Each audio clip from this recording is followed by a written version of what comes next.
Okay, welcome to Libra Philippines. Ako si Madam P. Ito yung reading natin for the sign of Libra. Sun, Rising, Venus, Jupiter, Libra. Take only what resonates.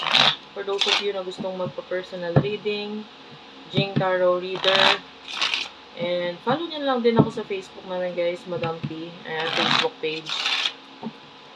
By the way, si Jing Tarot Reader, that is my friend. Hindi po ako yun. And then, meron tayong other channel, Air Sign Philippines. Please do comment down below. Ayan. Kahit po heart lang, smiley, malaking bagay yun sa akin. So, simulan na natin ang reading for the sign of Libra. Sun, Rising, Venus, Jupiter, Libra. Okay, main energy. Okay, 10 of Clover is here. The 6 of Spade and the Ace of Clover. Bottom of the deck is the 9 of Spade. Well, I can see marami kang obligasyon sa buhay mo na like with the 6 of Spade. Kailangan mong mag-move on regarding sa kung ano man yung mga nag-end sa buhay mo, mga nawala sa buhay mo. And hindi ka makapag-focus or makapag-concentrate sa mga responsibilidad mo if you will keep on, hanging or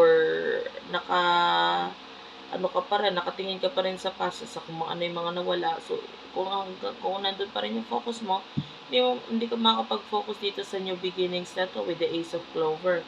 So, ngayon, like yung advice for you with the 9 of Spade, ayan, problema, stress sa buhay yan. You should focus more on this, paano siya solusyonan, paano ayusin, rather than pagsisisi, paninisi na rin, no? Pagsisisi sa mga nangyari, sa mga ginawa mo, paninisi sa kung sino man yung naging involved sa mga bagay na ito, kung bakit ka namumblema, etc. And, that's what I can see here. And, yeah, sa ngayon, ang dami mong obligasyon, ang dami mong dapat ayusin, ang dami mong dapat gawin. Pero, with the 6 of Spades, parang medyo napapagod ka na rin eh, no? Alam mo yun.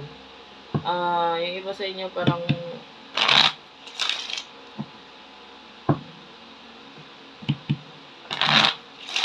wala ka nang makitang,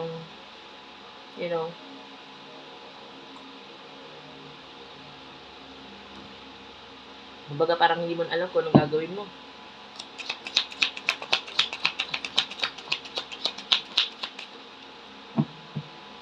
Medyo masyadong stressful. At saka actually habang kinukuha ko yung energy mo kanina, sobrang nakakapagod. Ang bigat po ng energy. Yeah, pwedeng marami ka kasing isipin o problema pa sa buhay sa ngayon. And the person na nakakonect mo, 5 of Diamonds, 3 of Hearts, well, pareho kayo nagkakaroon ng stress at problema nito financially. Etong person na to with the Queen of Clover energy, parang hindi siya okay ngayon. Parang kailangan niya ng tulong mo, advice mo. And pwedeng ito yung nagagawa mo sa kanya in the past, na parang ikaw yung kanyang advisor, ikaw yung kanyang tulong, no? With the 2 of Diamonds, this is like, ikaw yung nagbabalance sa kanya eh. Pagka may times na parang matutumba na siya, mapapagod na siya, or kailangan niya ng masasandalan, ikaw yung lagi nandiyan para sa kanya. This could be a friend or a person in the past. So, ano yung emotion ninyo sa isa't isa?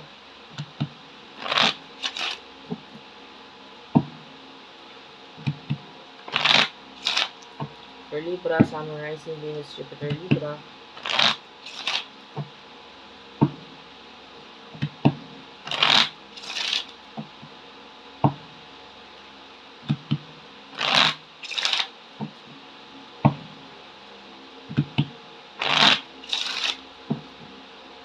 Sun, Rising, Venus, Jupiter, Libra.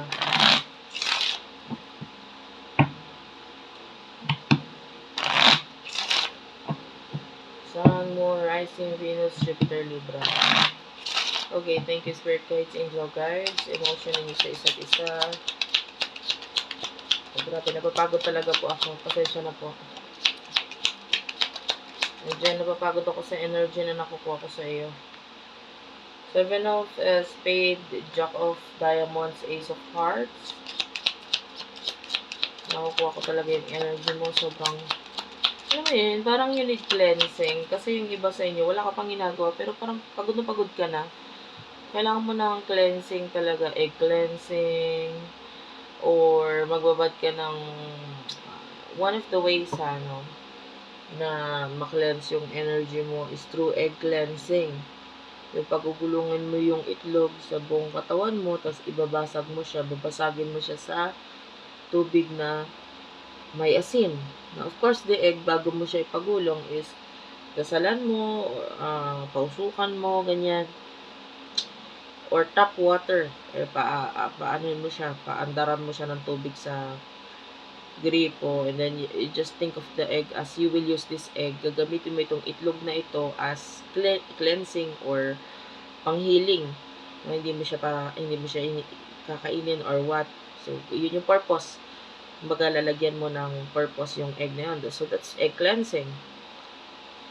And, other way, pwede kong gawin is yung alam mo, nakaka-cleanse yung pagligo sa beach or yung tubig alat. Kasi, asin is talaga nakaka-cleanse yung asin. Hindi lang sa pagkain natin ginagamit yun. Yung asin. So, sa katawan din natin to cleanse the energy. Maligo ka sa ganon. Or, kung syempre wala, pagod, marang busy, hindi na maasikaso yung pag ganon, submerge yung paa mo, ilubog mo sa maligam na tubig na may asin, okay, para ma-cleanse ka. Maganda rin naman yung may kalamansi. Meron yung nilalagay pa na kalamansi for luck naman yun din. And, magandang ma-cleanse yung energy mo. Warm water, ako hinahalo ko talaga sa panligo ko eh. So, that is my advice for you to cleanse your energy. Of course, I'm using also crystals. Yung mga crystal ko is nakakatulong sa akin yan para ma-cleanse ang aking energy. Of course, when I do reading, nakakapagod po talaga. No? And that's why I do have here crystals. Anyway, nabanggit ko yun kasi napapagod ako sa energy mo. Ikaw yung energy mo parang bagsak yung katawan mo na parang wala ka pang ginagawa. Puro katulog, gano'n. Nakatulog ka naman na maayos, pero ang feeling mo is parang hindi ka pa rin, parang pagod na pagod ka pa rin. So, you are full of energy na medyo very tiring. Anyway, balik tayo sa reading. Mahal mo yung person na to with the Ace of Hearts, with the Seven of Diamonds.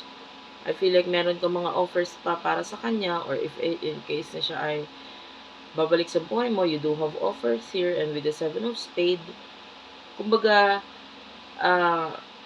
regardless kung ano yung mga nangyari sa inyo, kung ano yung mga pinagagawa niya sa iyo, parang na-disregard or nakalimutan mo na yon, or hindi mo na lang pinansin. Kumbaga parang, okay, ginawa mo to, but if you will come back sa buhay ko, willing naman akong i-accept ka. That's your energy.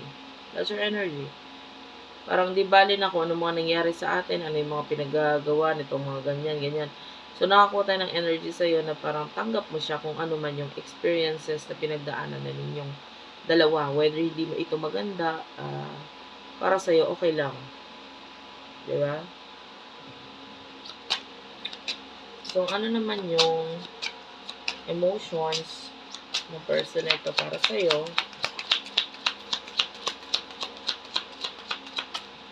Emotion ng person na ito para sa'yo.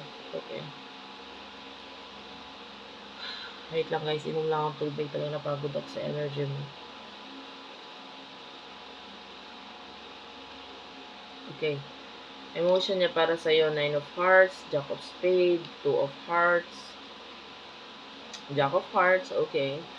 And the Eight of Clover.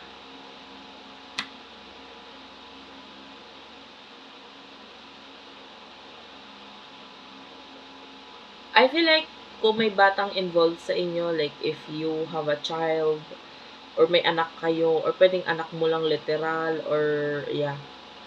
Basta nasa side mo yung child, or maybe kinilala niya na parang bata sa family mo, like maybe kapatid mo, or pamangkin mo, na kahit paano, parang napalapit or maybe nagkaroon siya ng attachments doon sa bata na yun. Parang gusto niya makita yun. Or namimiss niya yun. And I can feel a lot of emotions here towards the child. Ngayon, ito person na to, emotion niya para sa'yo, two of hearts, kung meron naging relationship or partnership sa inyo in the past, with 8 of clover, medyo malaki kasing involvement ng family or mga tao sa paligid niya. Regarding dito, parang apektado siya ngayon or apektado ang connection ninyo dahil sa involvement nitong mga ito, no? Nine of Hearts, so this person is daydreaming or iniisip ka pa din niya. Kumbaga parang hindi ka pa rin nawawala sa isipan nitong taong to. Hindi naman kung mawala siya sa buhay mo ngayon, eh wala na talaga. Meron talaga tayong nakukuhang pag-iisip mula sa kanya sa'yo. Parang importante ka pa rin dito sa person na ito. So what will happen in the near future for the both of you? In the near future for the both of you. Spirit guides, angel guides for the sign of Libra. Sun, rising, Venus, Jupiter, Libra. 8 of Spade, 3 of Clover, 4 of Clover. In the near future para sa inyong dalawa, 12 Spade, Joker, and the Jack of Clover. I mean, I can see communication in the near future sa inyong dalawa. Parang maybe communication through chat, call, or whatever. The 8 of Spade, pero may nakikita pa rin tayong blockage. Well, hindi pa rin nawawala itong blockage nito. The 4 of Clover, 3 of Clover. I can see na pwedeng magkaroon ng growth sa'yo pagdating sa instability. Home, yan. Yung home mo, pwedeng there's something like some kind of improvement. Literal na improvement, like pagpapaayos ng tahanan. Or maybe, may something kasi simulan within the home or gagawin sa iyong home para mas mag-grow pa ito, which is very helpful for you sa mga tao na nasa home mo, ganyan. And etong person na to, well, I can see risk kung may boundaries or hadlang para magkaroon kayo ng communication. Meron tayong risk dito nakikita, which is nakikita naman natin itong person na to, which is nakukuha natin yung pagiging risk taker niya na kahit may nagiging hadlang sa connection or komunikasyon ninyo, pwedeng gawa niya ng paraan na itong hadlang na ito ay okay lang, hindi ko na lang ipapaalam, parang ganun, hindi ko na lang sasabihin sa kanila na makikipag-connect or communicate ako sa iyo. Well, I cannot tell kung yung communication ba will last long or what kind of communication, maybe just a simple hi, hello, ganyan. Wala tayong masyadong nakita dito. But anyway, thank you for watching guys. I love you all and bye-bye.